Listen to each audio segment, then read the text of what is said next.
Let's bring in Fox's own Janice Dean, a vocal critic of the governor, at least since the pandemic began. Of course, she's got a very personal story to tell about that. But on this particular issue, Janice, your thoughts on the report from the Attorney General's office and the governor's response?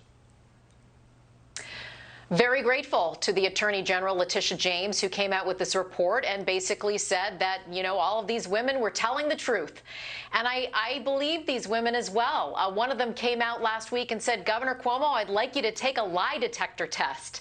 And if you remember a couple years back, Governor Cuomo wanted Judge Kavanaugh to take a lie detector test because he was being accused of sexual harassment. So I think there's a little bit of vindication today. I've always said I don't care what brings this governor down, what kicks him out of office, the sexual harassment, the other investigations that are into this governor. But I don't want people to forget the over 15,000 elderly people that we lost in nursing homes, including my husband's parents, who need accountability here for the decisions that this governor and several other Democratic governors had to put COVID-positive patients into nursing homes. Well, are you worried at all that what's happening now and the focus on his misdealings with regard to his staff members, even if he's indicted for that people may forget about what happened with the nursing homes?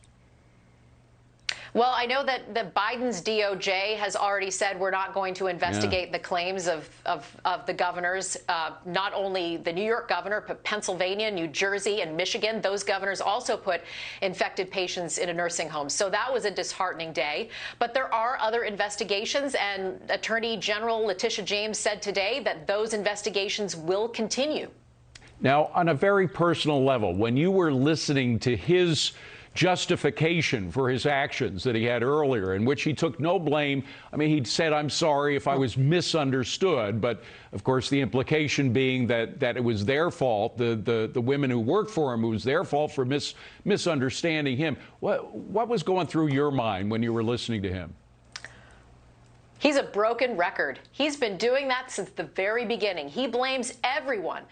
God, Mother Nature, the New York Post, Fox News, President Trump. At one point, he even blamed the elderly people themselves because they're old.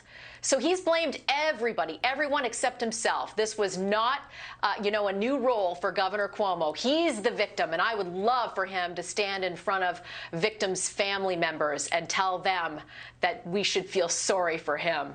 Now, his arrogance, as you say, I mean, that was the most just amazing thing to witness today when he was going through the litany of what was wrong with the AG's report. Victor Davis Hanson, who I'm sure you know, he's a brilliant mind. He said that the problem with Cuomo is he felt he had woke insurance. That is, he had his brother at CNN. He got an Emmy Award. Everybody was talking how wonderful he was. He thought he was kind of insured against the woke. And I still think there's a little bit of that. You could sense that in what he was saying. Do you think the media finally will wake up that they bear some responsibility in this? Oh, the media will never fess up. Well, you know that, David. From day one, they've, said he was the pandemic politician. They were saying that he might be president someday, even Biden's AG.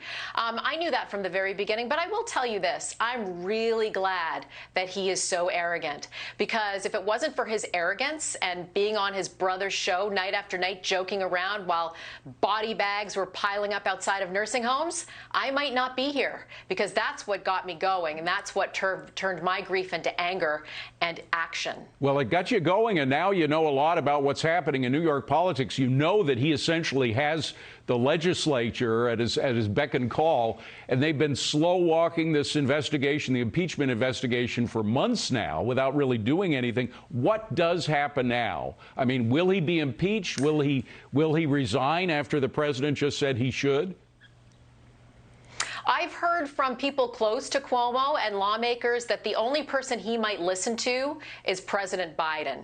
At this point, I don't think he's going to listen to anyone, but it's now up to lawmakers in Albany to finalize that impeachment, the one that has been sitting there for weeks and they've had enough evidence to go through with it. They need to act today. And the president just said, I think he should resign. It wasn't a very strong remark. Yes, he's got to resign. I think he should resign. It was a little qualified. Was it as strong as you'd like? No, I would love him to say he needs to resign today. Yeah. Well, he didn't say that. He did say he should resign. But, you know, an arrogance that thick as the arrogance of Governor Cuomo, you just wonder whether he will. What does your gut tell you? Will he resign or not? I don't think he will. I mean, just seeing him today, I don't think he will. Yeah. It's up to lawmakers. They need to impeach. Well, Janice Dean, I know this is not closure. There's no closure for this, for what he has done and what the state did against your in-laws and thousands of others. But it's a good day for justice, I think, at least getting the truth out there.